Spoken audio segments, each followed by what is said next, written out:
ಇದು interesting maths problem 75ನೇ video. ಯಾರೋ ಒಬ್ಬ 8 ಲಕ್ಷಕ್ಕೆ ಮನೆ ತಗೋತಾನೆ, ಯಾವುದೋ ಚಿಕ್ಕ ಮನೆ ತಗೊಂಡಿರ್ತಾನೆ. ಅವನೇನು ಪ್ಲ್ಯಾನ್ ಮಾಡ್ತಾನೆ, 9% ವರ್ಷಕ್ಕೆ ರಿಟರ್ನ್ ತೆಗಿಬೇಕು ಅಂತ ಪ್ಲ್ಯಾನ್ ಮಾಡ್ತಾನೆ ಬಾಡಿಗೆ ಕೊಟ್ಬಿಟ್ಟು. ಅವನೆಷ್ಟು ಬಾಡಿಗೆ ಕೊಡಬೇಕು ಅಂತ ಕಂಡುಹಿಡಿಯಬೇಕು. ಅವ್ನು ಮೇಂಟೆನೆನ್ಸ್ ಚಾರ್ಜ್ ಕಟ್ಟಿರ್ತಾನೆ, ಎಷ್ಟು 2,000 ರೂಪಾಯಿ ತಿಂಗಳಿಗೆ. ಇವಾಗ ಅವನು ಎಷ್ಟಕ್ಕೆ ಬಾಡಿಗೆ ಕೊಡಬೇಕು, ಎಷ್ಟು ಬಾಡಿಗೆಗೆ ಕೊಡಬೇಕು ಅಂತ ಇವಾಗ ಕಂಡುಹಿಡಿಬೇಕು. ಅದರಲ್ಲಿ ಯಾವ ಥರ ಕಂಡುಹಿಡಿಯೋದು ಅಂದರೆ, ಬಾಡಿಗೆ ಎಷ್ಟಕ್ಕೆ ಕೊಡಬೇಕು ಅನ್ನೋದು 9% ವರ್ಷಕ್ಕೆ. ಅಲ್ಲಿಗೆ ವರ್ಷಕ್ಕೆ ಎಷ್ಟು ಬಾಡಿಗೆ ಬರಬೇಕು ಅಂತ ಕಂಡುಹಿಡಿಯಬೇಕು. 8 ಲಕ್ಷ ಅವ್ನು ಕೊಡಬೇಕಿರೋದು. 8 ಲಕ್ಷ ಅವ್ನು ಕೊಡಬೇಕಿರೋದು ವರ್ಷಕ್ಕೆ ರೆಂಟ್ ಪರ್ ಇಯರ್ ಎಷ್ಟು, ವರ್ಷಕ್ಕೆ 8 ಲಕ್ಷ. 8 ಲಕ್ಷ ಅದರಲ್ಲಿ 9%. 9% ಅಂದರೆ 2 0ಗೆ 2 0 ಹೋಯ್ತದ. 9 8 72. 72 1 2 3 0 ಮಿಕ್ತು. ವರ್ಷಕ್ಕೆ 72,000 ರೂಪಾಯಿ ಬಾಡಿಗೆ ಬರಬೇಕು ಅವನಿಗೆ.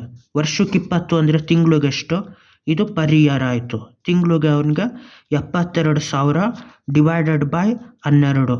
12 1 12, 6 72, 3 ಸೊನ್ನೆಗಳು ಉಳೀತು. 6,000 ರೂಪಾಯಿ ಬಾಡಿಗೆ ಕೊಡಬೇಕು.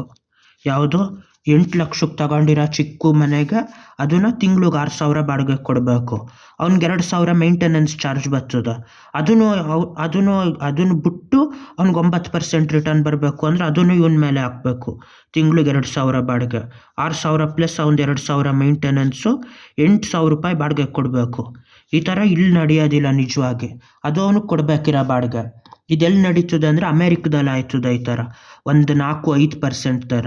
ಇಲ್ಲಿ ಯಾವ ಥರ ಆಯ್ತದೆ ಅಂದರೆ, ನಿಜವಾಗಿ ಒಂದು 50 ಲಕ್ಷಕ್ಕೇನಾದರೂ ಮನೆ ತಗೊಂಡಿದ್ರೆ ಮ್ಯಾಕ್ಸಿಮಮ್ಮು 10-15 ಸಾವಿರ ರೂಪಾಯಿ ಬಾಡಿಗೆ ಕೊಡ್ಬೋದು. 15,000 ಬಾಡಿಗೆ ಅಂದರೆ ಎಷ್ಟಾಯಿತು ವರ್ಷಕ್ಕೆ? 1.5 ಲಕ್ಷ. 1.80 ಆಯ್ತದೆ. ಮೇಂಟೆನೆನ್ಸು ಎಲ್ಲ ಹೋಗಿ 1.5 ಲಕ್ಷ ಉಳೀತದೆ. 1.5 ಲಕ್ಷ ಅಂದರೆ ಎಷ್ಟು, ಒಂದು 3% ಇದಾಯಿತು. 3% ಅಷ್ಟೇ ರಿಟರ್ನ್ ಸಿಗೋದು.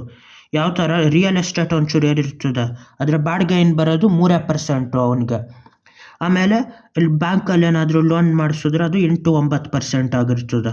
ಹಂಗಾಗಿ ಈ ಲೆಕ್ಕದ ಥರ ಎಲ್ಲ ಆಗಿರ್ತದೆ, ಅಮೇರಿಕದಲ್ಲಿ ಆಗಿರ್ತದೆ, ಇಲ್ಲಿ ಆಗಿರೋದಿಲ್ಲ ಇದು. ಬಾಯ್.